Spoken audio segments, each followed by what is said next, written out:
தாய் தமிழ் உறவுகளுக்கு வணக்கம். முதலமைச்சர் பதவிக்கு போட்டியிடுகின்றார் திமுக அதிர்ச்சி. முதலமைச்சர் பதவிக்கு போட்டியிடுகின்றார் திமுக அதிர்ச்சி என்ற தலைப்பில் இந்த காணொலியை காண்கிறோம். கேரளாவில் சட்டசபை தேர்தல் நடைபெறுகிறது.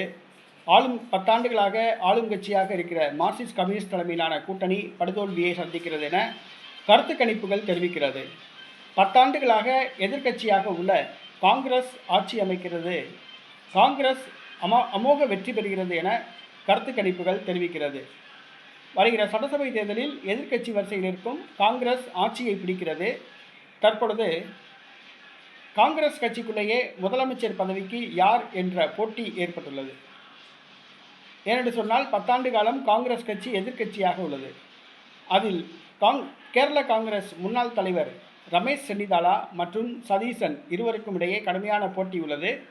ரமேஷ் சென்னிதாலா காங்கிரஸ் கட்சியுடைய தேசிய பொதுச் செயலாளராக இருந்தவர், தமிழக பொறுப்பாளராக இருந்தவர், திமுகவுக்கு எதிரானவர். தற்பொழுது திமுகவுக்கு எதிரான நிலைப்பாட்டை கொண்ட ரமேஷ் சென்னிதாலா முதலமைச்சர் பதவிக்கு போட்டியிடுகிறார்.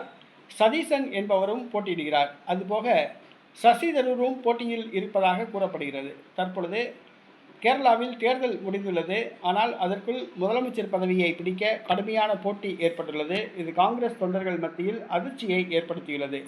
ராகுல் காந்தி, பிரியங்கா காந்தி சுட்டிக்காட்டுபவரே முதலமைச்சராக பொறுப்பேற்பார் என்பது குறிப்பிடத்தக்கது.